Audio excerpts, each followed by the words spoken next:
صلی اللہ علیہ وسلم خاتم النبیین وعلی آلہ وازواجہ واصحابہ الطیبین الطاہرین ومن تبعہم بإحسان الی یوم الدین، اما بعد۔ آج کی تراویح میں 8ویں سپارے کی تلاوت کی گئی ہے۔ پہلا آدھا، پہلا نصف سورہ انعام پر مشتمل ہے اور دوسرا آدھا سورہ اعراف پر مشتمل ہے۔ کل کی نشست میں سورہ انعام کی فضیلت اور اس کی ابتدائی باتیں آپ کے گوش گزار کر دی گئی تھی، اور یہ بتایا گیا تھا کہ سورہ انعام میں اللہ تعالیٰ نے مشرکین کے ایک خاص قسم کے شرک کا رد کیا ہے، اور وہ شرک جانوروں سے متعلق، چوپاؤں سے متعلق، کہ وہ مختلف جانوروں کو مختلف عمروں میں اپنے اپنے بتوں کے نام منسوب کرتے تھے، ان کے نام پہ ذبح کرتے تھے، بتوں کے نام کے چڑھاوے چڑھاتے تھے۔ تو اللہ تعالیٰ نے اس صورت میں یہ تمام شرکیہ اقسام کا یکسر رد فرمایا، اور اہل ایمان کو اللہ تعالیٰ نے کچھ جانور بتائے اس میں کہ یہ بہیمۃ الانعام ہے، ثمانیۃ ازواج، کہ 4 جانور ہیں لیکن نر مادہ ملا کر یہ 8 ہو جاتے ہیں۔ اونٹ ہے، گائے ہے، بھیڑ اور بکری، نر اور مادہ ملا کر 8 جانور ہیں، یہ تم کھا سکتے ہو، تمہارے لیے حلال ہے۔ لیکن اس کے علاوہ جو اصول بتایا کہ ہر وہ جانور جو کچلی والا ہو وہ حرام ہے، اور حلال جانوروں کو بھی ذبح کرنے سے پہلے اللہ کا نام لینا ضروری۔ یہ ایک اصول ہے، اتنا اہم اصول ہے کہ اللہ نے اس کو قرآن مجید میں ذکر کیا، فرمایا وَلَا تَأْكُلُوا مِمَّا لَمْ يَذْكُرِ اسْمُ اللَّهِ عَلَيْهِ إِنَّهُ لَفِسْقٌ، کہ جس جانور کو ذبح کرتے ہوئے اللہ کا نام نہیں لیا گیا وہ مت کھاؤ۔ إِنَّهُ لَفِسْقٌ، یہ نافرمانی، اللہ تبارک و تعالیٰ کی نافرمانی ہے۔ اس لیے جانور ذبح کرتے ہوئے بآواز بلند اللہ اکبر پڑھنا چاہیے، تاکہ جو قریب ہیں ان تک بات پہنچ جائے کہ میں نے بسم اللہ اللہ اکبر پڑھی۔ الا یہ کہ انسان بھول جائے پڑھنا، عام طور پر اس کی عادت ہے، روٹین ہے، مرغی ذبح کرتے ہوئے، جانور ذبح کرتے ہوئے وہ بسم اللہ پڑھتا ہے، لیکن چھری چل گئی اور وہ پڑھنا بھول گیا، تو یہ جانور بھی حلال ہے، یہ جانور حلال ہے، اس لیے کہ اگر اس نے جان بوجھ کے کیا ہے تو پھر حرام ہو جائے گا، لیکن انجانے میں ہو گیا کہ چھری پھر گئی اور بسم اللہ وہ پڑھنا بھول گیا، ویسے وہ پڑھتا تھا، تو وہ مسلمان ہے، اس کی نیت کا اعتبار کرتے ہوئے وہ جانور حلال ہی سمجھا جائے گا۔ قربانی کے جانور میں عام طور پر 7 حصے ہوتے ہیں، اور سب کی کوشش ہوتی ہے کہ چھری پر میرا ہاتھ لگ جائے، ہاتھ کے اوپر ہاتھ رکھتے ہیں، تو اس میں بھی شرعاً ایک آدمی پڑھ لے گا تو سب کی طرف سے ادا ہو جاتا ہے، سب کا باری باری الگ الگ بسم اللہ اللہ اکبر پڑھنا ضروری نہیں۔ ایک کلپ آپ نے سنا ہوگا، معروف مفتی ہیں، فیمس ہیں فیس بک کے، وہ کلپ میں فرما رہے ہیں کہ اگر ایک نے بھی بسم اللہ نہیں پڑھی، 7 نے اپنے ہاتھ رکھے ہوئے ہیں، اور ان میں سے کسی ایک نے بھی بسم اللہ نہیں پڑھی تو جانور حرام ہو جائے۔ یہ تو زیادتی ہے اللہ کی شریعت کے اندر، اللہ تبارک و تعالیٰ کی شریعت کے اندر یہ زیادتی ہے، ایسا کوئی حکم نہیں۔ یہاں تو حکم یہ ہے کہ اگر مستقل کوئی ذبح کر رہا ہے اور ذبح کرتے ہوئے پڑھنا بھول گیا ہے، اس کا ذبیحہ بھی حلال ہے۔ آپ مسلمان کی بات کرتے ہیں، پیچھے جو صورت گزری ہے مائدہ، اللہ تعالیٰ نے اہل کتاب کا ذبیحہ ہمارے لیے حلال قرار دیا۔ اہل کتاب کا ذبیحہ، اہل کتاب سے مراد عیسائی، یہودی، ان کا ذبیحہ حلال جانور، حرام نہیں، خنزیر نہیں، حلال جانور جو ہماری شریعت میں حلال ہیں، بکرا، بھیڑ، وہ ذبح کرتے ہیں تو شریعت نے اس کے بھی کھانے کی اجازت دی ہے، یہ قرآن مجید میں۔ تو ایک مسلمان بیچارہ مرغی فروش ہے، وہ گوشت کا کاروبار کرتا ہے، تو آپ جا کر اس سے پوچھیں گے نہیں کہ یہ گوشت جو ٹانگا ہوا ہے تو نے اس کو بسم اللہ پڑھ کے ذبح کیا تھا؟ ظاہری بات ہے مسلمان ہے، اس نے وہ جانور اللہ کا نام پڑھ کے ذبح کیا ہوگا۔ اس طرح کے معاملات کے اندر جب آپ اتنی تحقیق کریں گے اور اتنے معاملات کے اندر پیچیدگی کے اندر جب جائیں گے تو آپ کے لیے کھانا کھانا مشکل ہو جائے گا۔ کیا کھائیں گے آپ؟ سبزی پر گزارا کرنا پڑے گا۔ تو نیتوں کا اعتبار ہے، اس نے نہیں پڑھی، نہیں، اگر بسم اللہ جان بوجھ کے نہیں پڑھی، جانور کاٹ کے ٹانگ دیا ہے، لوگ لے کے جا رہے ہیں، تو اس میں گناہ گار وہ ہے، خریدنے والا نہیں۔ ہم تو اس کی نیت کا اعتبار کریں گے کہ مسلمان ہے، اس نے بسم اللہ پڑھ کے ذبح کیا ہوگا۔ بہرکیف بسم اللہ، اللہ کا نام ضروری ہے۔ تبارک اسم ربک ذی الجلال والاکرام، تمہارے رب کا جو نام ہے وہ بڑا برکت والا ہے، بڑا برکت والا۔ کل امر ذی بال لم یبدأ ببسم اللہ فہو اخطأ، اللہ کے نبی کی حدیث ہے کہ ہر اچھا کام اگر بسم اللہ سے نہ شروع کیا جائے تو اس سے برکت ختم ہو جاتی، ہر اچھے کام کی ابتدا بسم اللہ۔ اور بعض معاملات میں صرف بسم اللہ ہے، اب یہ بھی اللہ تعالیٰ کا حکم ہے، اس کے نبی کا حکم ہے، بسم اللہ الرحمن الرحیم، بسم اللہ شروع اللہ کے نام سے، پھر الرحمن اللہ کی صفت ہے، الرحیم بھی اللہ کی صفت ہے، لیکن اصل نام اللہ کا اللہ ہی ہے، اس لیے اکثر معاملات میں صرف بسم اللہ ہے۔ کھانا کھاتے ہوئے بسم اللہ، وضو کرتے ہوئے بسم اللہ، سواری پہ سوار ہوتے بسم اللہ، گھر میں داخل ہوتے ہوئے بسم اللہ، گھر سے نکلتے ہوئے بسم اللہ، مسجد میں داخل ہوتے ہوئے بسم اللہ، پوری بسم اللہ نہیں۔ یہاں پر بعض لوگ کہتے ہیں کہ کیا ہوا جی اگر ہم نے پوری بسم اللہ پڑھ لی؟ یہی چیز سمجھنے کی ہے کہ جہاں شریعت نے آدھی بسم اللہ بتائی ہے وہاں آدھی ہی پڑھنی ہے، اور جہاں شریعت نے پوری بسم اللہ بتائی ہے وہاں پوری بسم اللہ پڑھنی ہے۔ یہ نقطہ اگر کسی کو سمجھ آ جائے تو بدعت کا کلا کما ہو جائے، بدعت کا وجود ہی ختم ہو جائے۔ جہاں شریعت نے جتنا بتا دیا اتنا ہی کرنا ہے، آپ کا دل کر رہا ہے کہ جس میں میں اضافہ کر لوں، نہیں کر سکتے۔ حالانکہ بظاہر تو یہی لگتا ہے نا کہ اگر ہم بسم اللہ الرحمن الرحیم پوری پڑھ لیتے ہیں وضو کے شروع میں تو کیا کر دیا ہم نے؟ عام مسلمان سے پوچھیں وہ بولے گا کچھ بھی نہیں، لیکن اس کو شریعت کے دائرے میں لے کر آئیں گے تو ہم کہیں گے آپ نے اللہ کے نبی کی مخالفت کر دی۔ یہاں اللہ کے نبی نے صرف بسم اللہ پڑھی ہے، اللہ کے آگے دو صفاتی نام رحمان اور رحیم ذکر نہیں کی۔ دوبارہ یہ چیز سمجھنے کی، اور اللہ کے نبی نے بھی اپنی عملی زندگی میں صحابہ کو یہ تعلیم دی کہ اگر آپ نے لفظ رسول بتایا ہے تو وہاں پر رسول ہی پڑھنا ہے، نبی بتایا ہے تو وہاں نبی ہی پڑھنا ہے۔ مشہور اس کی مثال موجود ہے، ایک صحابی کو آپ نے دعا سکھائی، دوبارہ سنی، آپ نے کچھ اور لفظ بولا تھا، نبی بولا تھا، صحابی نے شاید رسول پڑھ لیا، یا آپ نے رسول بولا تھا، صحابی نے وہاں نبی پڑھ لیا، حالانکہ کوئی فرق نہیں ہے، ہر نبی رسول ہے، ہر رسول نبی ہے۔ لیکن اللہ کے نبی نے کہا نہیں، جہاں میں نے لفظ رسول کہا ہے تو وہاں رسول ہی کہنا ہے، جہاں نبی کہا ہے تو وہاں نبی ہی کہنا ہے۔ اشہد ان محمد رسول اللہ اذان میں کہتے ہیں، آپ کہیں کہ نہیں اشہد ان محمد نبی اللہ، اذان نہیں ہوگی، حالانکہ معنی وہی ہے، مفہوم وہی ہے، رسول کی جگہ آپ نبی کہہ رہے ہیں، لیکن چونکہ اللہ کے نبی نے ایسا نہیں سکھایا لہذا آپ کا یہاں پر رسول کی جگہ نبی کہنا آپ کی اذان معتبر نہیں ہوگی، صحیح نہیں ہوگی۔ اللہ کا نام لے کر کھانا کھانا چاہیے، اس کی برکت یہ ہوتی ہے، جیسے قرآن مجید کی میں نے آیت پڑھی کہ تبارک اسم ربک، تمہارے رب کا نام بڑا برکت والا ہے، شیطان وہاں سے ہٹ جاتا ہے۔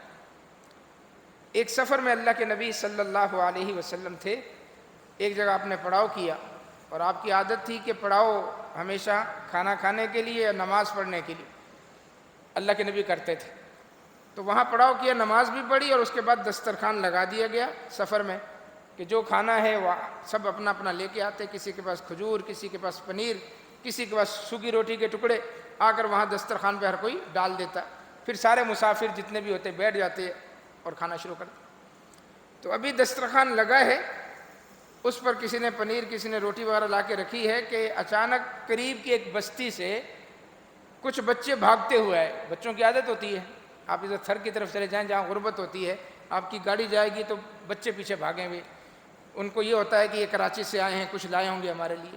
غریب علاقوں میں آپ جائیں تو یہ آپ کو مناظر ملتے ہیں دیکھنے کو، اس لیے کہ غربت بہت ہے ان علاقوں کے اندر، کراچی کے اندر بھی مضافاتی علاقوں میں بڑی غربت ہے۔ تو گاڑی دیکھ کر بچے پیچھے بھاگتے ہیں کہ یہ آئے ہیں کچھ نہ کچھ ہمارے لیے لائے ہوں گے۔ تو جب ان کو پتہ چلا کہ یہاں قافلہ ٹھہرا ہے، لوگ بیٹھے ہوئے ہیں اور کھانے کی خوشبو تو آ جاتی ہے، تو وہاں سے بچے بھاگتے ہوئے آئے۔ ایک بچی تھی چھوٹی سی، وہ آگے آگے تھی، اور سیدھا اس نے آ کر وہ کھانے میں ہاتھ ڈالا، جو کھانا دسترخوان پہ لگا ہوا تھا سیدھا وہاں ہاتھ ڈالا۔ اللہ کے نبی صلی اللہ علیہ وسلم نے اس کے ہاتھ کو پکڑ لیا، آپ نے اس کے ہاتھ کو پکڑ لیا۔ وہ بچی ڈر گئی، سہم گئی، اور صحابہ بھی دیکھنے لگ گئے کہ کیا منظر ہے۔ فرمایا اللہ کی قسم اس وقت میرے ہاتھ میں بچی کا ہاتھ نہیں، شیطان کا ہاتھ، میں نے شیطان کے ہاتھ کو روکا، یعنی بچی کے ذریعے سے شیطان اس کھانے سے اپنا حصہ نکالنا چاہ رہا تھا، لیکن اللہ کے نبی صلی اللہ علیہ وسلم کو نظر آ گیا، اللہ نے آپ کو دکھا دیا، آپ نے اس کا ہاتھ پکڑا۔ پھر آپ نے کہا کہ اللہ کا نام جب تک ہم نہیں لیتے اس وقت تک شیطان اس کھانے میں منہ مارتا رہتا ہے۔ آپ نے دیکھا ہوگا کہ اس کی ویڈیو کلپ بھی بنائی ہے کسی نے، بسم اللہ پڑھے بغیر کھانا کھا رہا ہے ایک آدمی، اور شیطان اس کے سینگ وینگ بنائے ہوئے ہیں، وہ ساتھ آ کر بیٹھ رہا ہے، کھا رہا ہے، اس کی رال ٹپک رہی ہے، اسی کھانے میں جا رہی ہے۔ اور یہ منظر کشی کی ہے اللہ کے نبی صلی اللہ علیہ وسلم کی ان حدیثوں کو سامنے رکھ کر کہ شیطان اس طرح کھانے کے اندر گھس کر اور کھانے کے اندر اپنا تھوک، اپنا پیشاب وغیرہ بھی وہ ملا دیتا ہے، تو اپنے لیے اس کھانے کو حلال سمجھتا ہے، اس لیے کہ اس کے لیے تو کوئی پاکی ناپاکی کا مسئلہ نہیں نا، مسئلہ تو مسلمانوں کے لیے، ہمارے لیے۔ تو ہمیشہ یاد کریں، دسترخوان پر بیٹھیں، بچوں کو بھی یاد کرائیں، بسم اللہ پڑھے بغیر کھانا نہیں کھانا۔ تو اس صورت میں اللہ تبارک تعالیٰ نے یہ سارے مسئلے یہاں بیان کیے ہیں۔ اس کے بعد آگے اسی صورت میں سورہ انعام میں ایک بہت اچھا رکوع ہے، فرمایا کل، اے نبی ان سے کہہ دیجئے، تعالوا، آؤ، اتلو ما اوحی الیکم، اتلو ما حرم علیکم ربکم، میں تمہیں پڑھ کے سناتا ہوں کہ تمہارے رب نے تم پر کیا حرام کیا ہے۔ حرام صرف کھانا نہیں ہے کہ فلاں کھانا حرام ہے، فلاں پینا حرام ہے، فلاں چیز نہیں کھا سکتے، اس سے بھی ان چیزوں کا تعلق بھی حلال حرام کے ساتھ ہوتا ہے کہ فلاں چیز حلال ہے، فلاں حرام۔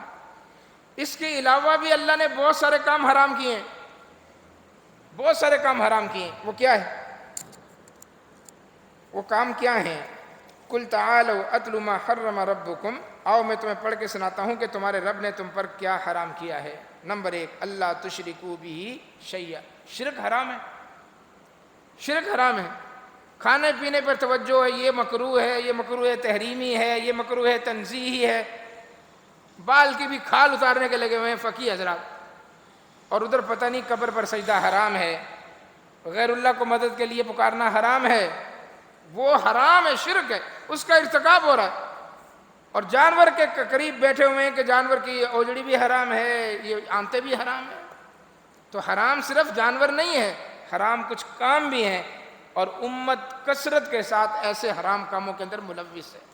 یہاں واضح الفاظ ہیں، اللہ نے شرک کو حرام قرار دیا۔ وبالوالدین احسانا، والدین کے ساتھ حسن سلوک، یہ اللہ کا حکم ہے۔ مفہوم مخالف یہ ہے کہ والدین کی خلاف ورزی کرنا، مخالفت کرنا یہ حرام ہے۔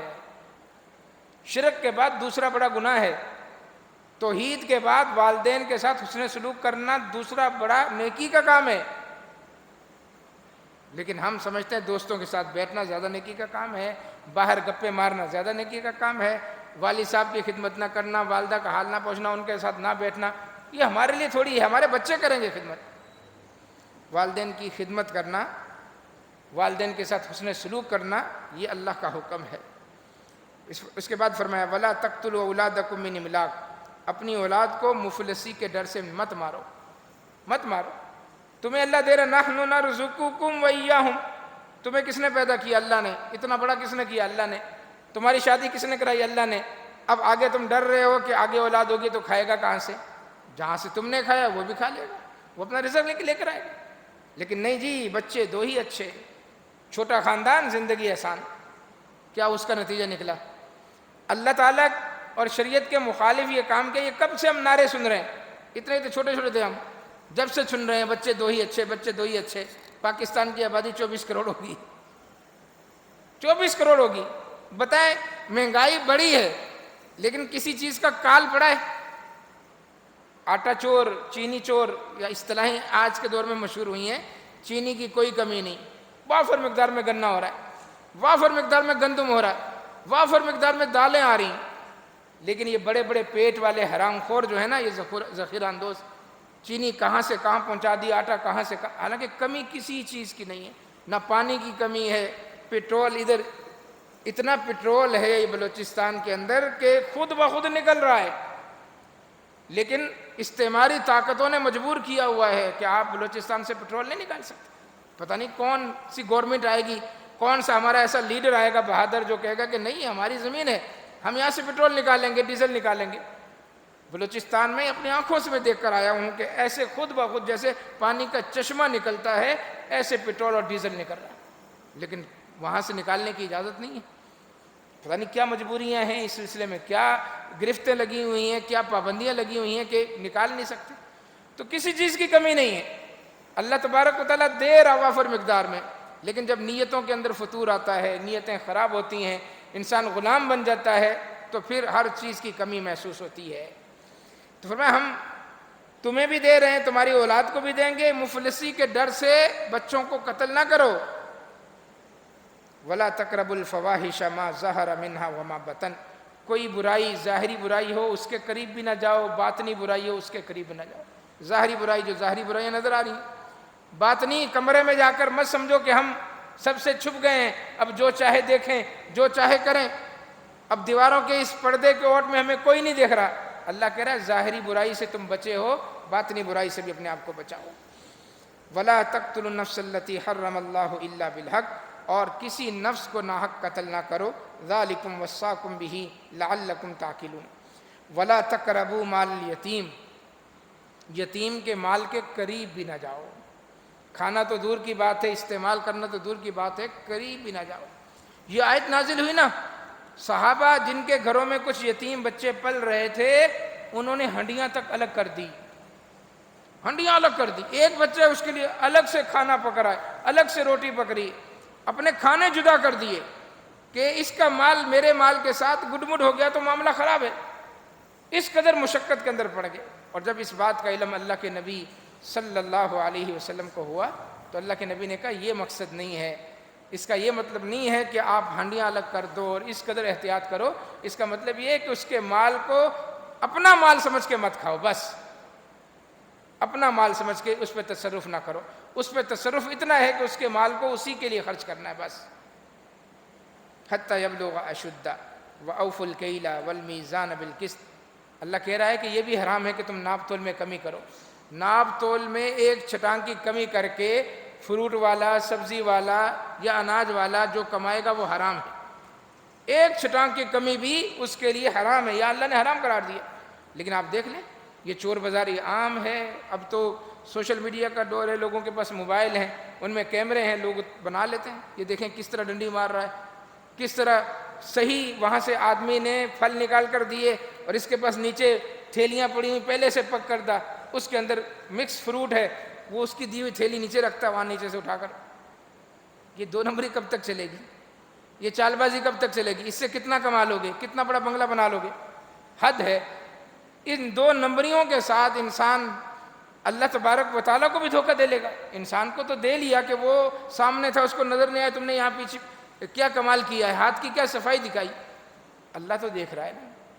تو یہ کام وہ ہیں جو معاشرے میں، جب مسلمان دھڑلے کے ساتھ اللہ کے حرام کردہ کاموں کو انجام دیتا ہے تو پھر وہ اللہ کے عذاب کا انتظار بھی کرے، پھر ان بیماریوں کا انتظار بھی کرے جن کو ڈاکٹر کہتے ہیں لا علاج ہیں، پھر ان مصیبتوں کا بھی سامنا کرنے کے لیے تیار رہے جہاں یکدم ہی 2-3 لاکھ روپے لگ جاتے ہیں۔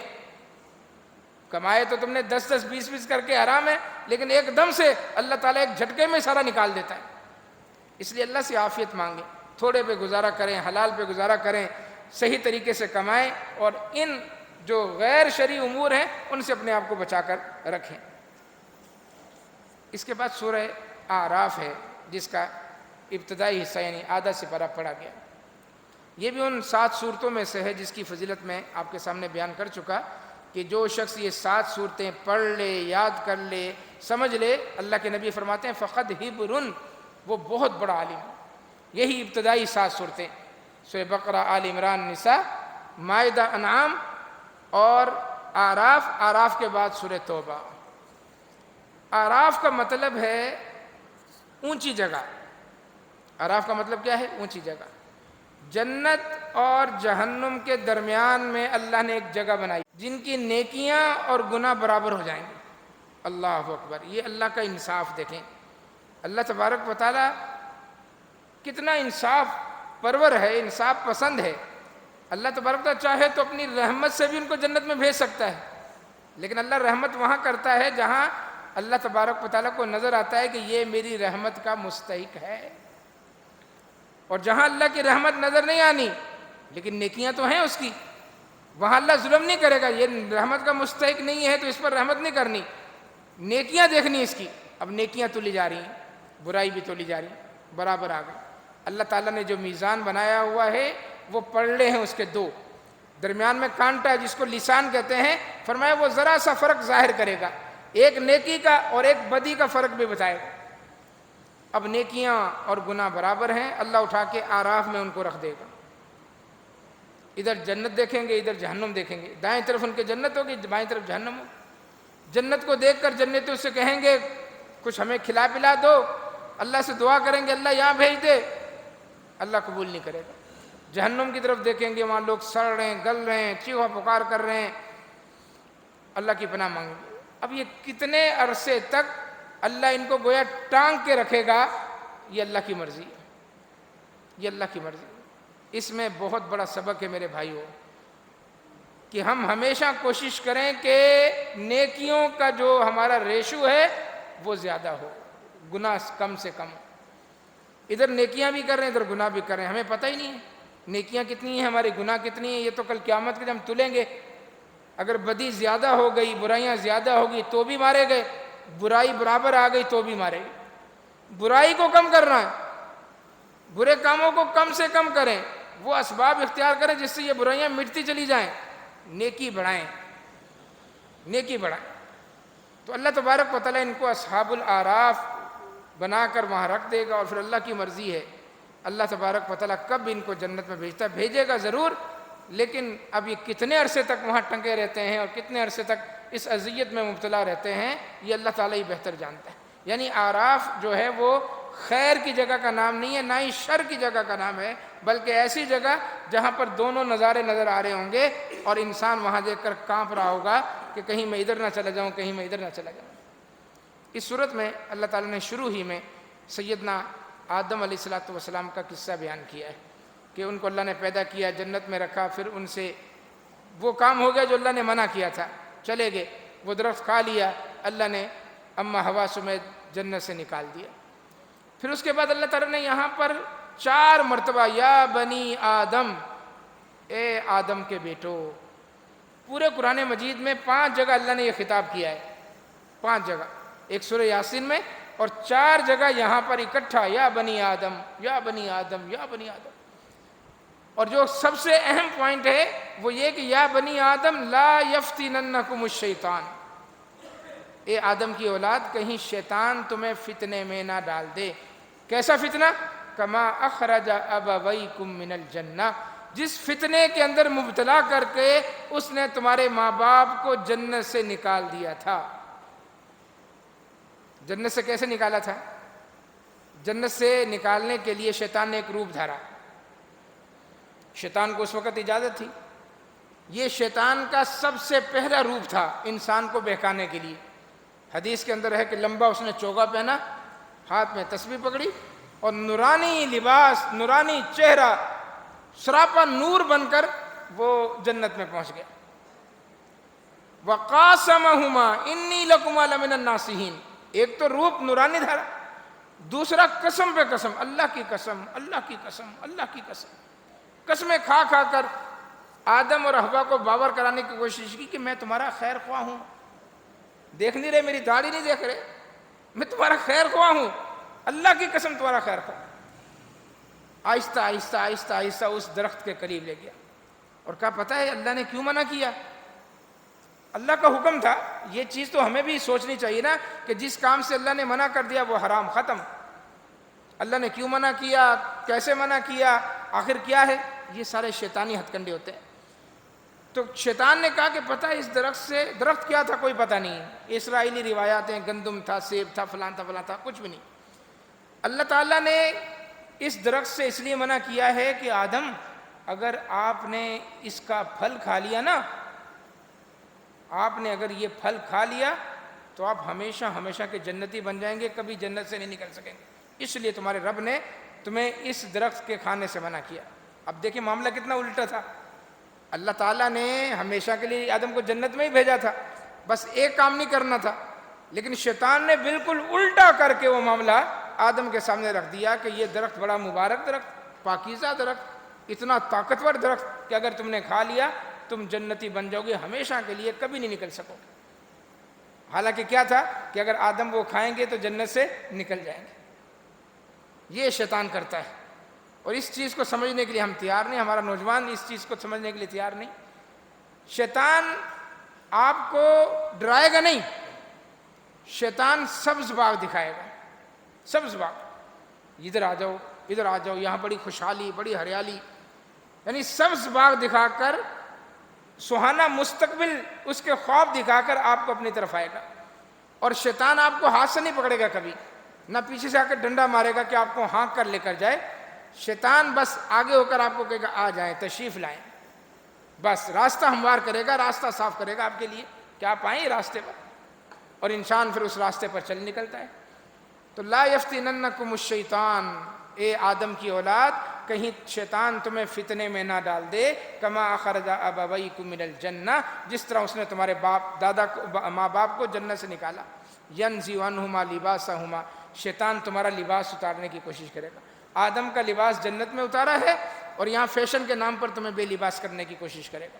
فیشن کے نام پر مردوں کا لباس بھی کم ہو گیا ہے، وہ چڈے پہن کے گھوم رہے ہوتے ہیں، یعنی یہ لباس کوئی لباس نہیں تھا، پہن سکتے ہیں کہ صحیح آپ کا سطر گھٹنے تک ہے، لیکن وہ چڈا بھی گھٹنے سے اوپر آ رہا ہے، اور وہ چڈا پہن کے لوگ گھوم پھر رہے ہیں، اس کو فیشن سمجھتے ہیں، بے لباس کیا ہو ایک طرح سے۔ اور عورتوں کا جو لباس ہے تو الامان والحفیظ۔ تو جو کام شیطان نے آدم حوا کے ساتھ جنت میں کیا تھا، دنیا میں ہی ہمیں، یعنی وہ کام کر لیا اس نے، بے لباس کر دیا۔ وَلِبَاسُ التَّقْوَىٰ ذَلِكَ خَيْرٌ، اللہ نے فرمایا کہ لباس تقویٰ جو ہے، جو تقویٰ کا لباس ہے وہ سب سے بہترین لباس۔ تقویٰ کا لباس ٹخنے سے اوپر ہو مرد کا، اور عورت کا ٹخنے سے نیچے ہو، اور یہاں معاملہ بالکل الٹ ہو گیا ہے، مرد کا لباس ٹخنے سے نیچے، عورت کا ٹخنے سے اوپر آ گیا۔ عورت کا لباس جس میں عورت مکمل طور پر ساتر ہو، اور مرد کا جو سطر ہے ناف سے لے کر گھٹنے تک، یہ کسی صورت بھی ظاہر نہیں ہونا چاہیے۔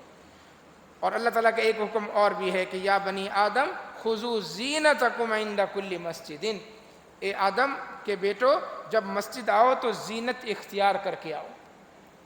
زینت کس کو کہتے ہیں؟ مکمل لباس زینت ہے، مکمل لباس زینت ہے، جس میں شلوار قمیض ہے، ٹوپی ہے، پگڑی ہے، یہ زینت ہے۔ پہلے زمانے میں ٹوپی پگڑی پہنتے تھے، اب تو فیشن نے یہ ختم کر دیا نا، ٹوپی نہیں پہنتے، ننگے سر نماز ہو جاتی ہے، اس میں کوئی شک نہیں ہے، لیکن اس کو عادت بنا لینا یہ غلط ہے، اس کو عادت بنا لینا یہ غلط ہے۔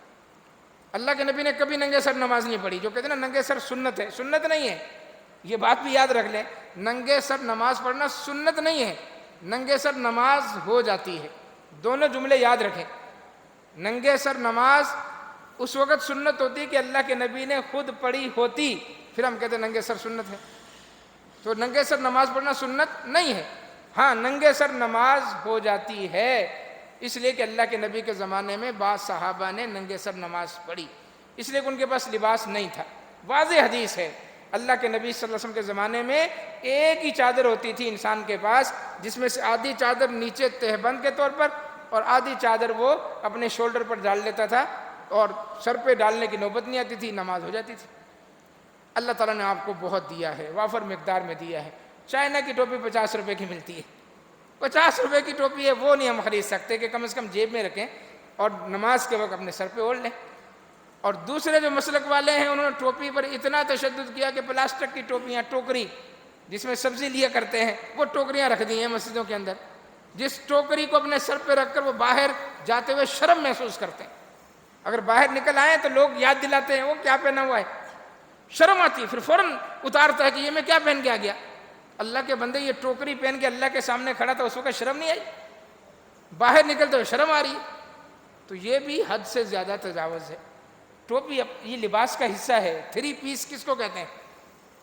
آپ 3 پیس تو پینٹ شرٹ اور کوٹ کو کہتے ہیں نا، نہیں، اسلامی 3 پیس شلوار قمیض اور ٹوپی ہے۔ 3 پیس، ٹوپی کی جگہ پگڑی پہن لیں، ٹوپی کی جگہ رومال باندھ لیں، ٹوپی کی جگہ آپ کوئی چیز بھی لے لیں، آپ 3 پیس لباس، یہ ہمارا لباس تھا۔ یہ انگریزوں نے تو بہت بعد میں اس کو 3 پیس کہہ کے جو ہم سے چھین لیا۔ یہ 3 پیس اللہ کے نبی کا لباس تھا۔ اللہ کے نبی صلی اللہ علیہ وسلم تہبند باندھتے تھے، قمیض پہنتے تھے اور سر پہ رومال یا پگڑی باندھتے تھے۔ یہ 3 پیس سوٹ پہننا اللہ کے نبی کی سنت ہے، اور لباس مکمل ہی اس وقت ہوتا ہے۔ آپ دیکھیں جتنے بھی سرکاری محکمے ہیں سب میں ٹوپی ہے۔ فوجی ٹوپی پہنتا ہے، پولیس والا ٹوپی پہنتا ہے، پہلے جو یہ ڈاکیے آتے تھے وہ پوسٹ مین وہ ٹوپی پہنتے تھے۔ یہ ابھی بھی آپ عدالتوں میں چلے جائیں، وہاں پر جو دربان کھڑے ہیں، آوازیں لگانے والے کھڑے ہیں، سب نے، حتیٰ کہ باورچی بھی ٹوپی پہنتا ہے، باورچی نے بھی لمبی ٹوپی پہنی ہوئی۔ ایک مسلمان ہے جس کو ٹوپی پہنتے ہوئے شرم آ رہی ہے۔ ٹوپی اللہ کے نبی کی سنت ہے، عادت نہ بنائیں۔ کبھی گھر سے آ گئے ہیں آپ ٹوپی کے بغیر آ گئے ہیں، اللہ اکبر کہ نماز پڑھ لیں، نماز ہو جائے گی۔ اب شریعت مجبور نہیں کرتی کہ آپ جائیں گھر ٹوپی لے کر آئیں یا مسجد میں وہ ٹوکری سر پہ رکھ لیں، نہیں، اب آ گئے ہیں تو آ کر نماز پڑھ لیں، نماز ہو جائے گی۔ یہ بار بار میں جملہ اس لیے کہہ رہا ہوں کہ کہیں مجھ پر کوئی فتویٰ نہ لگ جائے کہ مولوی صاحب نے کہا ہے کہ ٹوپی کے بغیر نماز، کیا کہتے ہیں، ننگے سر نماز نہیں ہوتی۔ ہو جاتی ہے بھائی، لیکن عادت نہ بنائیں۔ ٹوپی جیب میں رکھیں، نماز کے ٹائم ٹوپی سر پہ اوڑھیں۔ یہ اللہ کا حکم ہے، خذوا زینتکم عند کل مسجد، کہ اے آدم کے بیٹو جب مسجد میں آؤ تو زیب و زینت اختیار کر کے آؤ۔ تو یہ اللہ تعالیٰ کے احکامات ہیں جو ہم سب کے لیے مشعل راہ ہیں۔ ہمیں چاہیے کہ ہم ان کو ہمیشہ فالو کرنے کی کوشش کریں، اپنانے کی کوشش کریں، بغیر کسی شرعی عذر کے اللہ تعالیٰ کے حکم کی نافرمانی نہ کریں۔ اللہ تعالیٰ ہمیں اپنے احکامات پر عمل پیرا ہونے کی توفیق عطا فرمائے۔ اقول قولی ھذا استغفر اللہ لی ولکم۔